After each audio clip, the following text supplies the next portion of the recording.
Marcus Raskin, who channeled his discontent as a young aide in the Kennedy administration into helping to found the Institute for Policy Studies, a progressive think tank that became an abundant source of research about nuclear disarmament, the Vietnam War, economic inequality, civil rights, and national security, died on Sunday in Washington.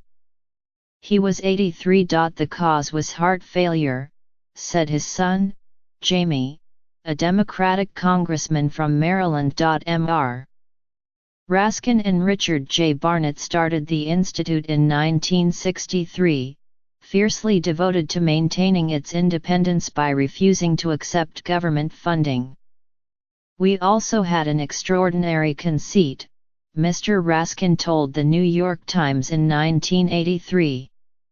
"We were going to speak truth to power." With its seminars and research, the Institute tapped into a changing national mood.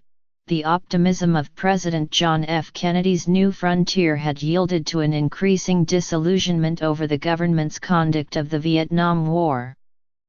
Mr. Raskin helped position the Institute at the center of the growing anti-war movement. In 1967, he and Arthur Vasco, a senior fellow at the Institute, wrote A Call to Resist Illegitimate Authority, a manifesto that urged young men to refuse to participate in the war. "Open resistance to the war and the draft," they wrote, "is the course of action most likely to strengthen the moral resolve with which all of us can oppose the war and most likely to bring an end to the war." Early the next year, Mr. Raskin and 4 other anti-war activists were indicted in Boston on federal charges of conspiracy to counsel young men to violate the draft laws. One of their acts was distributing Mr. Raskin's manifesto. All but Mr. Raskin were convicted. A year later, the convictions of the 4 others were overturned. Mr. Raskin was soon playing a role in a much larger story, the revelation of the Pentagon Papers, the enormous classified study that unmasked the decision-making that had led the United States into the Vietnam War. In 1970, Daniel Ellsberg, the disillusioned analyst for the Rand Corporation who had drafted the study, gave Mr. Raskin and Mr. Barnett copies of a part of it. Mr. Raskin and Mr. Barnett then asked Neil Sheehan, a reporter for the Times, if the newspaper would be interested in publishing highly classified information. "Yeah, we do it all the time," Mr. Sheehan said in a telephone interview recalling his conversation with the men, whom he knew from covering the anti-war movement. He added, "They gave me 200 pages of what became the Pentagon Papers. I looked at it and saw this was valuable stuff that the Times would publish. I said, 'Where did you get it?' And they said, 'From Dan Ellsberg.'" Mr. Sheehan met with Mr. Ellsberg, who gave him the full trove, 7,000 pages. In June 1971, Mr. Sheehan broke the story, which was accompanied by the Times's printing of extensive excerpts from the archive. The Washington Post soon did the same. Mr.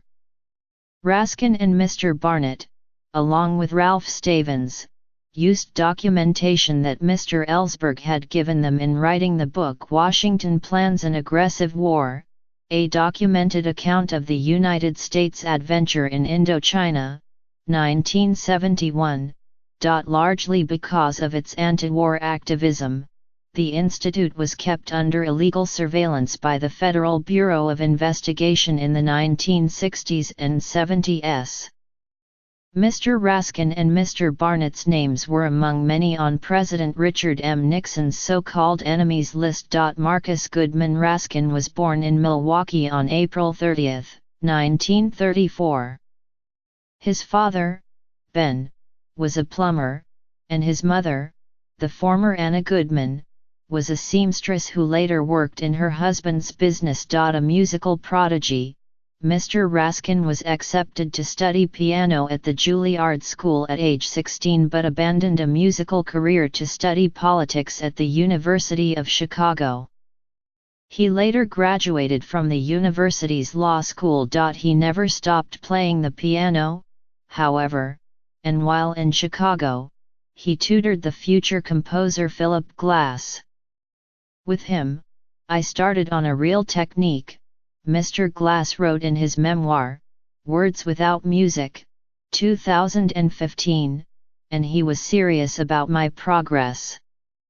After law school, Mr. Raskin worked on the staff of Representative Robert W. Kastenmeier, Democrat of Wisconsin, in Washington, where he was part of a group that wrote the Liberal Papers, a book of essays that examined the future of liberal politics. One of the essays, which Mr. Raskin wrote with Mr. Vosko, was critical of nuclear deterrence theory.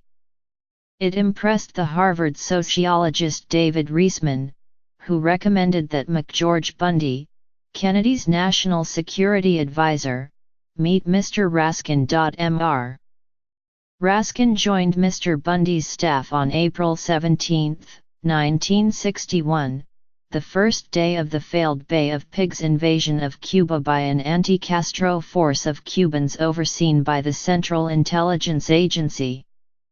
At a staff meeting described by Kai Bird in his book The Color of Truth, 1998, and in The Four Freedoms Under Siege, 2006, which Mr. Raskin wrote with Robert Sparrow, it was clear to all in the room that the invasion was a disaster. Well, Che learned more from Guatemala than we did, Mr. Bundy said, referring to Che Guevara, the revolutionary ally of Fidel Castro.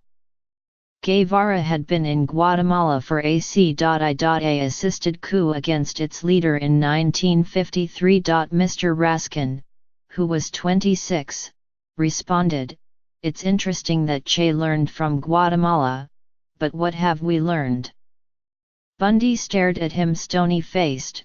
Mr. Bird wrote. The next day, Mr. Raskin was informed that Mr. Bundy would prefer you not to come to the meetings. He'll have you report to him at the end of the day. Despite that rocky start, Mr. Raskin continued to work for Mr. Bundy, though they often disagreed. In a memo to Kennedy, Mr. Bundy called Mr. Raskin a young menace.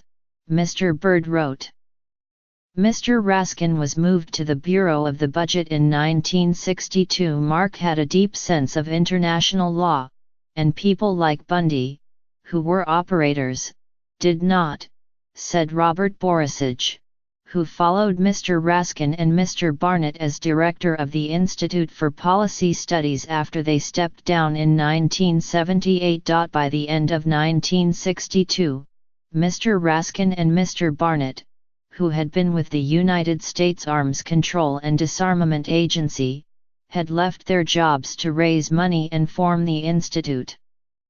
Once established, it gave them a national platform and influence in left-leaning Democratic circles. Above all, Sidney Blumenthal, then a reporter for the Post and later an aide to President Bill Clinton, wrote in 1986, I.P.S. pioneered the modern politics of ideas in the Capitol. And even as conservatives were clubbing IPS, they attempted to imitate its form. The Heritage Foundation, for example, was modeled directly on I.P.S. After leaving as director, Mr. Raskin remained at the Institute as a senior fellow and distinguished fellow, writing, fundraising and formulating ideas for social action. He generated half of the best ideas that we pursued in the first decade of this century, because he thought big and bold. John Kavanagh, the Institute's current director, said in an interview. One of them, he said, was to persuade hundreds of cities across the United States to pass resolutions against the Iraq War. In 3 months, we had 350 cities and towns passing resolutions. In addition to his son, Mr. Raskin is survived by his wife, the former Lynn Randalls, 2 daughters, Erica Raskin and Eden Raskin Jenkins, another son, Noah, 9 grandchildren, and one great-grandson. A previous marriage, to the former Barbara Bellman, ended in divorce. When President George W. Bush announced that he was sending more troops to Iraq in 2007, Mr. Raskin distilled some of the themes of his career: disdain for war, suspicion of what he called the national security state, and a passion for human rights into an essay. "We need to learn from this debacle," he wrote on the Institute's website, and listed recommendations: providing enough money for Iraqi reconstruction, establishing an economic development program with the United Nations, and focusing on passionate attachments to people, not to nations, a new course in Iraq and a re-evaluation of America's role, he wrote, represents a melding of realism with high aspiration based on cooperation, instead of fear and devastation.